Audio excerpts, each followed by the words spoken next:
Hello everyone, welcome to this video. So guys, तुम्हारी finally class 16 अगस्त से start होने वाली है। बेसिकली क्लास नहीं है, ये एक ओरिएंटेशन होगा जहाँ पे आपको सारी चीज़ें बताई जाएंगी। आपके 4 ईयर प्रोग्राम के बारे में भी वो बताएंगे, क्या सेक में लेना है, क्या सिलेबस होगा, बहुत सारी चीज़ें आपको ओरिएंटेशन डे पे पता लग रही होंगी। प्लस क्या क्या सोसाइटीज़ हैं कॉलेज में, ये सब कुछ भी आपको ओरिएंटेशन डे वाले दिन ही पता लगेगा।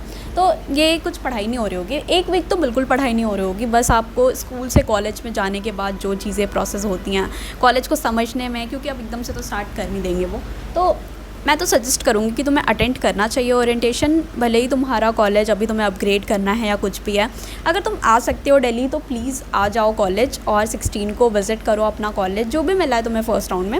इन केस अपग्रेड भी करना है तो भी तुम ओरिएंटेशन अटेंड कर लो, क्योंकि दूसरे कॉलेज में वापस से ओरिएंटेशन नहीं हो रही होगी, ठीक है। तो फर्स्ट में ही हो रही होगी, तो अटेंड कर लो जिस भी कॉलेज में मिला है। बाद में अपग्रेड करके तुम वापस से अपने अपग्रेडेड कॉलेज में चले जाना, बट अभी जहाँ पे हो वहाँ पे जाके ओरिएंटेशन तुम कर सकते हो।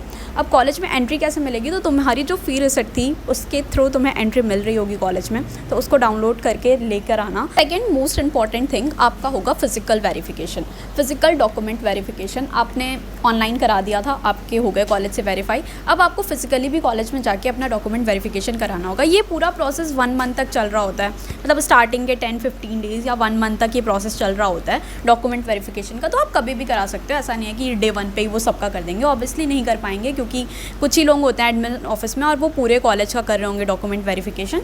तो ऑलमोस्ट 1 मंथ तो लग ही जाता है सबका पूरे कॉलेज का होते होते तक। तो आप कभी भी करा सकते हो, बट ट्राई करना कि हाँ ठीक है हो जाए जल्दी ही, टेंशन फ्री हो जाओगे। तो फर्स्ट थिंग आपको वहाँ पे क्या करनी है, आपको वहाँ पे मिलेगा कॉलेज का फॉर्म, ठीक है। कॉलेज एडमिशन फॉर्म मिलेगा, उसको फिल करना है सेम जैसे आपने COT में बेसिक डिटेल्स थी फिल किया होगा। Once you fill the admission form, आप अपनी फ़ोटो लगाओगे, सारी बेसिक डिटेल्स, स्कोर्स वगैरह जो भी पूछा है वो सब कुछ फिल करके आप सबमिट कर दोगे उसे एडमिशन डेस्क पे, ठीक है। तो वहाँ पे सबमिट करने के बाद कुछ टाइम के बाद वो बेसिकली आपका कॉलेज ID कार्ड मिलता है उसके बाद, ठीक है। तो आपने फॉर्म सबमिट किया, 1 वीक के बाद 2 वीक के बाद आप वापस जाओगे, वहाँ से अपना कॉलेज ID कार्ड प्रिंट होकर आ जाएगा, तो वो आपको मिल जाएगा। सेकेंड, आपको वहाँ पे फिजिकल डॉक्यूमेंट वेरिफिकेशन के लिए क्या क्या डॉक्यूमेंट चाहिए ये मैं बता रही। फर्स्ट थिंग, आपके 10th के सर्टिफिकेट, ये सारे डॉक्यूमेंट ओरिजिनल चाहिए होंगे, फोटोकॉपी नहीं, वो सबमिट नहीं करते, जस्ट एक बार चेक करके आपको वापस दे देंगे, ठीक है। तो 10th का सर्टिफिकेट, आपका 10th मार्कशीट, 12th मार्कशीट, आप अगर आपने कोई भी कैटेगरी लगाई है तो कैटेगरी सर्टिफिकेट आपको चाहिए होगा, वहाँ पे आपको दिखाना पड़ेगा पूरा वापस से सब कुछ, मतलब जो भी डॉक्यूमेंट्स आपको मांगा था ना डॉक्यूमेंट वेरिफिकेशन टाइम में, वो सारा सब कुछ ओरिजिनल आपको वहाँ पे दिखाना है। तो आपका हो गया माइग्रेशन सर्टिफिकेट चाहिए, ट्रांसफ़र सर्टिफिकेट चाहिए, आप फ़ोटो कॉपी सारी रख लेना, फ़ोटो कॉपी भी रख लेना, ओरिजिनल तो ले ही जाना, वो बस क्रॉस चेक करेंगे, ठीक है। तो ये सारे डॉक्यूमेंट्स रखने के बाद आपका हो जाता है फिजिकल वेरिफिकेशन और आपका एडमिशन। अगर आपने सबमिट कर दिया फॉर्म तो वो भी हो जाएगा, आपको कॉलेज ID कार्ड मिल जाएगा। एंड ओरिएंटेशन डे का मैं बताती हूँ, ओरिएंटेशन डे पे जितनी भी कॉलेज सोसाइटीज़ हैं वो सब कुछ आपको बता रही होंगी कि क्या होता है, कैसे हर सोसाइटी का ओरिएंटेशन होगा।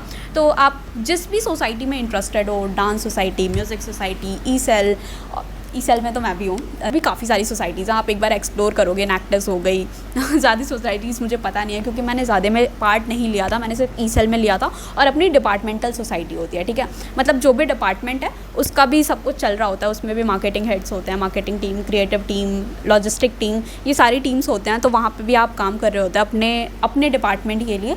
और ये सारी सोसाइटीज़ हैं, इसमें तो अलग से होता है, मतलब सारे स्टूडेंट्स आ सकते हैं। तो ज्वाइन करना, मज़ा ही आएगी और काफ़ी कुछ नया सीखने को मिल रहा होगा। प्लस पता है, देखो कोर्स वगैरह मैटर नहीं करता तुम्हारी सोसाइटी ज्वाइन करने का। मैं साइंस बैकग्राउंड से हूँ, स्टिल मैंने ई सेल ज्वाइन किया है। तो कोई भी कोर्स से हो आप, कुछ मैटर नहीं करता, थोड़ा सा मतलब ट्राई करना, फॉर्म्स वगैरह फिल करना, फॉर्म्स आते हैं व्हाट्सएप ग्रुप पे, ऐसे डायरेक्टली कुछ नहीं हो रहा, सब कुछ आपको ग्रुप पे ही पता लगेगा कि कौन से फॉर्म्स आउट हुए हैं, किस सोसाइटी में मुझे अप्लाई करना है। उसका पहले फॉर्म आता है, फिर फॉर्म को आप फिल करोगे, काफ़ी सारी चीज़ें उसमें पूछी होती हैं, आपको सब कुछ फिल करना होता है, फिर इंटरव्यू राउंड हो रहा होता है आपका, फिर जाके आपको सोसाइटी में मेंबर आप बनते हो। तो इस तरह से पूरे सोसाइटी का प्रोसेस होता है। तो ग्रुप्स में पता लग जाएगा आपको व्हाट्सएप ग्रुप से क्या सोसाइटी है, फॉर्म फिल करोगे, इंटरव्यू होगा, देन आपका फाइनल सिलेक्शन हो रहा होगा। तो ऐसे करके बहुत सारी सोसाइटीज़ हैं, ट्राई करना मैक्सिमम सोसाइटी, मैक्सिमम तो नहीं क्योंकि सब कुछ मैनेज करना भी बहुत मुश्किल होता है।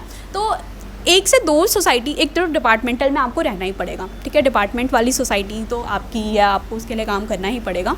बट अगर आप दूसरी सोसाइटी ज्वाइन करती हो तो मैक्सिमम 1 या 2 ही सोसाइटी ज्वाइन करना जिसमें आप अपना 100% दे पा रहे हो। देखो फर्स्ट ईयर में क्या होता है कि बच्चे बहुत सारी सोसाइटीज़ में पार्ट ले लेते हैं, मैंने भी ये किया था। मैंने तो एक सोसाइटी है कंज्यूमर सोसाइटी, उसमें भी ले लिया था, EOC है उस इक्वल अपॉर्चुनिटी सेल, उसमें भी ले लिया था। बट मैं एक्चुअली में कुछ काम नहीं कर रही थी, मैं सिर्फ एक ही अपने डिपार्टमेंट वाले पे ही काम कर रही थी। तो बेटर कि आप 1 से 2 सोसाइटी ज्वाइन करो पर उसमें अपना 100% दो, ठीक है।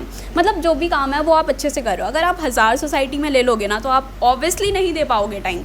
तो अपने एकेडमिक को अच्छे से फोकस करके सोसाइटी पे काम करना है। तो इस हिसाब से आप देख कर रखना सोसाइटी को कि हाँ मुझे अगर मैंने लिया है पार्ट तो मैं उसमें कुछ काम भी कर रहा हूँ। ये नहीं कि सिर्फ अपने लिंक्डइन में ऐड करना है कि मैं इस सोसाइटी में भी हूँ, इसमें भी हूँ, इसमें भी हूँ, उसमें भी हूँ। तो इस वजह से मत ज्वाइन करना। अगर कोई भी सोसाइटी ज्वाइन कर रहे हो तो सीखने के पर्पज़ से करना।